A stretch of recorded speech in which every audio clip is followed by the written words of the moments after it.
안녕하세요. 육아한방 잔소리쟁이 안영희 원장. 수다쟁이 최미호 원장입니다. 오늘은 어머니들 저체중으로 태어난 아이들에 대해서 한번 말씀드리려고 합니다. 아무래도 미숙아로 태어나게 되면 그렇죠. 어머니들이 조금 뭔가 좀 짠하셔가지고. 그렇죠. 체중이 적게 태어난 미숙아를 어떻게 하면 건강하게 키우냐, 어머니들 제일 큰 숙제죠. 예. 아무래도 이게 미숙아 출산율이 요즘 점점 좀 높아지는 추세입니다. 네.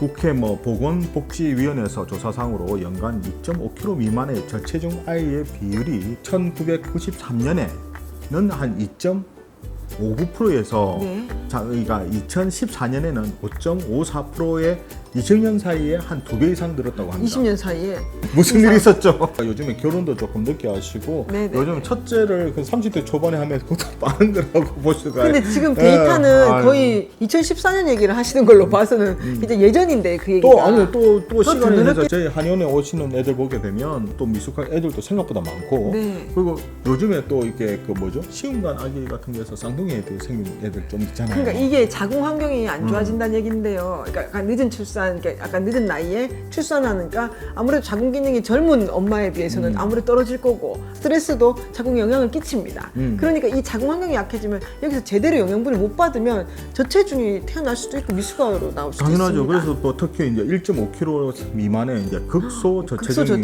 네. 아까 그 20년 동안 한 5배 정도 넘게 증가했다 그러거든요. 네. 상당히 많다 보니까 엄마들이 아무래도 걱정을 많이 하시거든요. 너무 애가 작게 태어나서 애가 적게 크지 않을까, 네. 혹시 체력이 떨어지지 않을까, 그런 부분이 있지 않을까 생각이 들거든요. 아무래도 이제 보통 이제 저체중 아이들 같은 경우에는 잘 먹을 때까지 굶기거나 크면서 점점 좋아지니까 괜찮다고 할 수도 있는 그런 얘기가 옛날 얘기 있어서 네. 그런 식으로 하는 경우가 많긴 한데, 또 이제 아이들이 저번에도 한번 말씀드렸지만 클 때 안 크게 되면 그게 나중에 따라가기가 쉽지가 않거든요. 그렇죠. 또 이제 성장 발달 장애 저하로 인해서 또까지 생길 수가 있으니까 좀 조심을 조금 해야 됩니다. 그렇죠.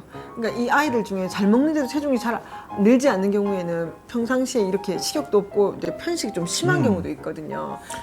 그럼 이런 저체중 문제 같은 경우에는 한번 저희가 봤을 때는 이게 상부 소화기관의 문제로 이렇게 보게 되거든요. 그렇죠. 특히 위, 담, 담, 췌장의 네네. 이게 불균형 때문에 그렇죠. 우리가 이제 췌장 문제를 계속 좀 말씀드리잖아요. 그러니까 이게 이제 보통 위장 기능만 생각하시는데요. 저희는 췌장에 되게 포인트를 두잖아요. 네. 이게 이제 이유식 시작하는 그 시기쯤에 췌장이 막 자라는 시기예요. 완성되지 않았는데 이제 아이가 미숙하고 저체중하다 보니까 엄마 입장에서는 아이한테 빨리 뭔가 좋은 걸 주고 싶은 거예요. 근데 이런 기능이 아직도 미성숙한데 음식물이 빨리 들어올 경우. 받아들이기도 힘들고 또 네. 배설도 힘들단 말이에요. 그래서 불균형이 오는 그렇죠. 경우. 이게 그래서 더 안 좋은 경우. 그래서 좀 그런 애들 같은 경우는 저희가 좀 이유식도 조금 천천히 했으면 좋겠고, 예. 이유식도 좀 단계를 조금 천천히 올려야 되는데 네. 어머니께서 오히려 이런 아이들 같은 경우에 마음이 좀 급하시다 보니까 네. 조금 더 먹이고 싶고 뭔가를 좀 더 해주고 싶어서 많이 자꾸 먹이고 하시는 싶고. 거거든요. 네네네. 그래서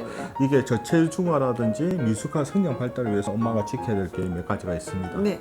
이게 평소 이제 식생활 습관이 아이들에게 정말 중요하거든요. 네. 그래서 일단은 소화 기능이 회복되기 전에 억지로 먹이지 않도록 해야 됩니다. 그게 아까 이유식 일찍 하지 말라는 거. 가식 같은 거. 그렇죠.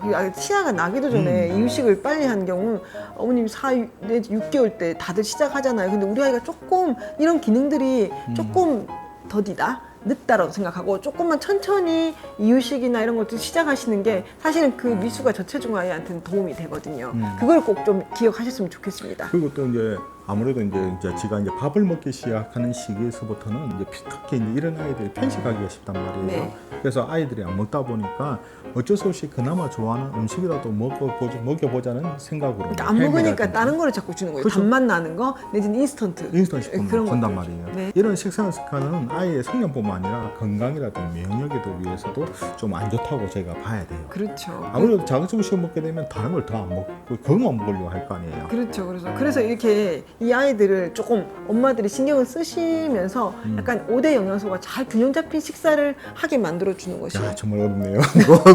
먹지도 않은 애를 또 지방, 단백질, 탄수화물, 미네랄이 골고루 들어있는 그렇죠. 음식을 먹이려고 그러면 썩 맛있지가 않을 거거든요. 그래도 그러니까 탄수화물, 단백질, 지방은 꼭 좀 챙겨야 되는데 이게 한쪽으로 좀 치우쳐진 게 대부분 탄수화물 쪽으로 많이 가잖아요. 그래서 저희가 봤을 때는 이제 이런 아이들 같은 경우는 아까 자꾸 아이 입에 맞추지 마시고 필요에 따라서는 좀 좀 아기 때부터 치료가 좀 필요하거든요.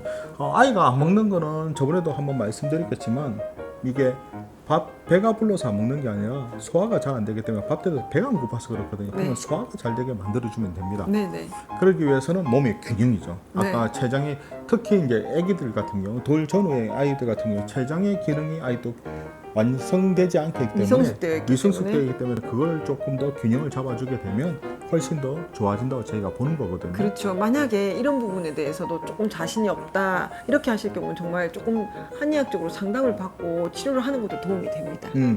보통 이제 저희가 이제 미성숙 아이들 또 이게 저체중 아이들이 어머니들께서 이렇게 불규칙하게 오히려 이게 자꾸 지가 먹으려 할 때 자꾸 이게 가식을 시킨다든지 아니면 편식을 또 심하게 가중하게 되면 나중에 이제 학교 간다든지 이제 고학년이 됐을 때 오히려 이런 애들이 가체중이 돼버리게 되는데 그렇죠. 덩치는 커졌는데 체력은 약한 거예요. 그게 그 안에 내부가 건강하지 않고 건강하지 균형이 덜 잡혔다는 얘기거든요. 그렇죠. 저는 많이 봤습니다. 차라리 미성숙과 저체중 아이가 나중에 커서는 소화 비만이 되어 있는 경우가 대부분 좀 많아서 어머님들이 이게 아까 균형 잡힌 식사도 좀 못했거니와 이 몸의 밸런스를 맞춰놓지 않았기 때문이기 때문에 이거 오늘 방송을 보시면 꼭 그 부분은 조금 챙기거나 신경 쓰셨으면 좋겠습니다. 그러니까 잘 많이 먹는 것보다는 정말 잘 먹을 필요가 있습니다. 그렇죠. 그래야지 아이들이 건강해지고免疫力도 좋아지게 됩니다. 예. 자, 이처럼 궁금한 육아 정보는 언제든지 댓글 달아주시면 준비해 보도록 하겠습니다.